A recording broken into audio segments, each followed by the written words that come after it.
Assalamualaikum warahmatullahi wabarakatuh. Baiklah, saya akan memaparkan tugas UAS TIK dalam pendidikan.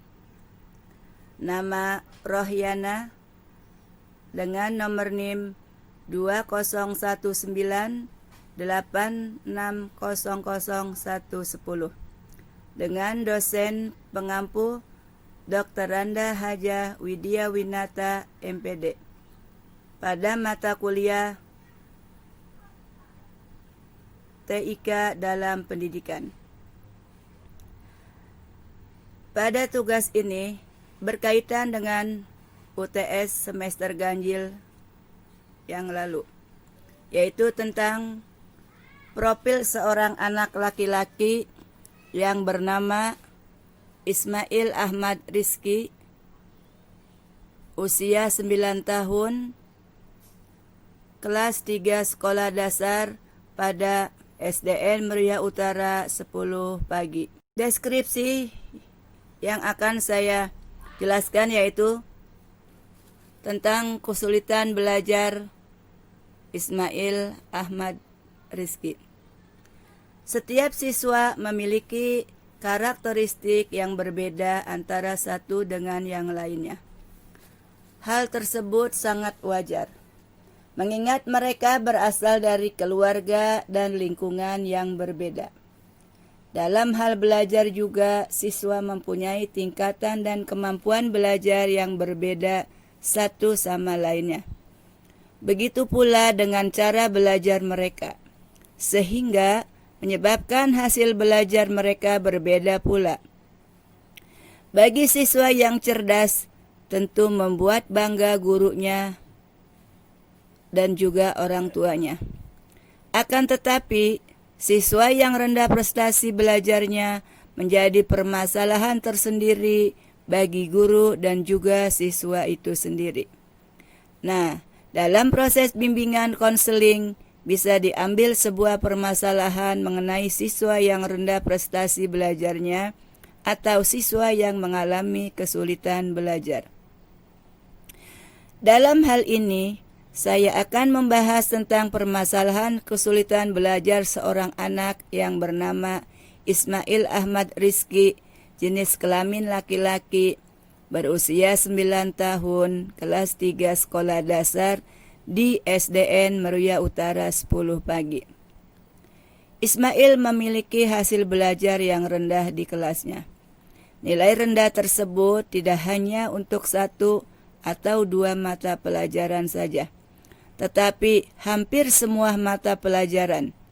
Dalam proses kegiatan belajar mengajar secara daring, Ismail terlihat sulit sekali menerima materi pelajaran.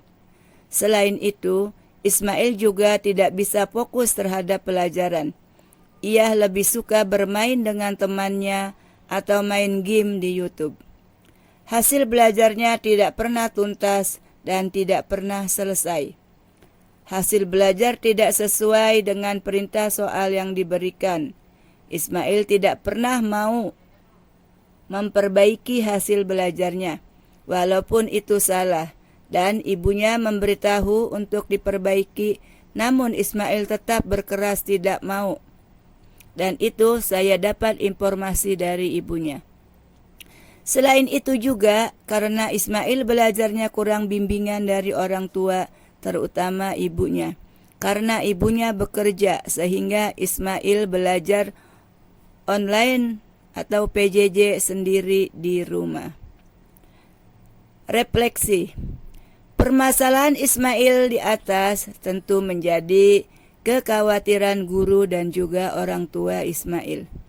Oleh karena itu, guru sebagai orang tua kedua dan juga dianggap lebih kompeten dalam mengenal dan memahami karakteristik siswa. Mengambil langkah-langkah tertentu sebagai upaya untuk memberi solusi atau permasalahan yang menimpa Ismail tersebut. Kesulitan belajar pada dasarnya merupakan sebuah permasalahan yang menyebabkan seorang siswa tidak dapat mengikuti proses pembelajaran dengan baik, seperti siswa lainnya. yang disebabkan oleh faktor-faktor tertentu, sehingga ia terhambat atau tidak dapat mencapai tujuan belajar dengan baik sesuai yang diharapkan.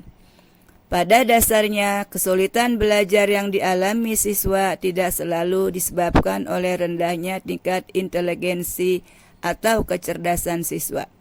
Namun demikian, kesulitan belajar dapat disebabkan juga oleh banyak faktor seperti faktor fisiologis, psikologis, sarana dan prasarana dalam belajar dan pembelajaran, serta faktor lingkungan belajarnya.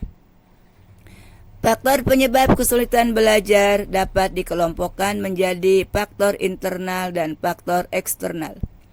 Faktor internal yaitu faktor yang berasal dari dalam diri siswa, seperti kemampuan intelektual, perasaan dan kepercayaan diri, motivasi kematangan untuk belajar, usia, jenis kelamin, kebiasaan belajar, kemampuan mengingat, serta kemampuan mengindra seperti melihat, mendengar, membau atau mencium, dan merasakan.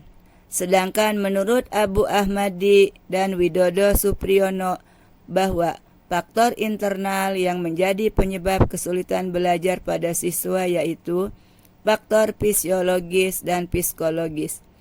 Faktor eksternal yaitu faktor yang berasal dari dunia diri siswa, seperti guru, kualitas pembelajaran, instrumen dan fasilitas pembelajaran, serta lingkungan sosial dan alam.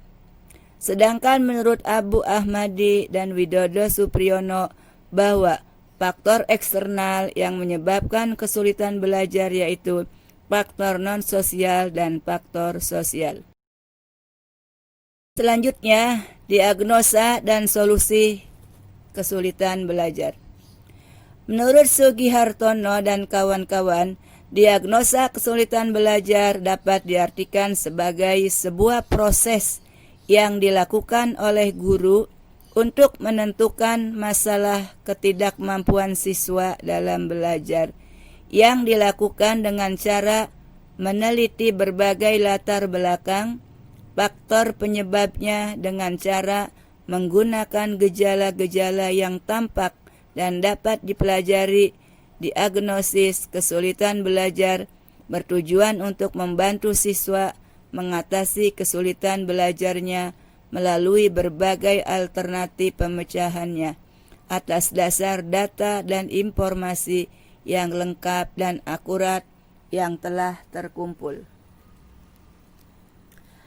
Langkah-langkah atau solusi yang diambil untuk menangani masalah Ismail yaitu: 1. Kami mendatangi rumah orang tua Ismail atau home visit yang berada di Pasar Pengampuan, Serengseng, Jakarta Barat. Saya mengajak Ismail berbicara secara empat mata perihal segala sesuatu yang terkait dengan masalah belajar Ismail. Yang kedua, memberikan pengertian bahwa perbuatan yang dilakukan Ismail itu kurang baik. Yang ketiga, memberikan motivasi kepada Ismail untuk lebih rajin lagi belajarnya dengan kata-kata yang persuasif dan mendukung dia, memberikan motivasi supaya dia meningkatkan kreativitas belajarnya.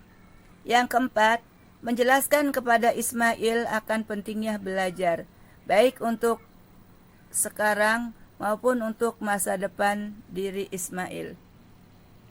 Yang kelima, mengajak peran serta orang tua Ismail agar lebih memberikan perhatian dan bimbingan belajar yang khusus kepada Ismail di rumah, sehingga Ismail termotivasi untuk meningkatkan hasil belajarnya. Yang berikutnya, memberikan tugas pembelajaran jarak jauh melalui video call dan juga melalui voice note. Mudah-mudahan dengan video call, Ismail merasa termotivasi, merasa lebih diperhatikan, sehingga hasil belajarnya meningkat. Karena selama ini Ismail tidak suka belajar dengan jarak jauh. Ismail ingin bertemu langsung dengan gurunya, diberikan bimbingan. Ya, padahal sekarang kita tidak boleh bertatap muka langsung di sekolah. Karena masa PSBB sedang diperpanjang kembali. Demikianlah paparan yang dapat saya sampaikan. Mudah-mudahan hasilnya nanti bisa meningkatkan motivasi dan hasil belajar khususnya untuk Ismail. Dan umumnya bagi kita semua, khususnya para pendidik, supaya bisa mengatasi permasalahan kesulitan belajar bagi anak-anak didik kita. Kurang lebihnya saya mohon maaf. Billahi taufiq wal hidayah. Wassalamualaikum warahmatullahi wabarakatuh.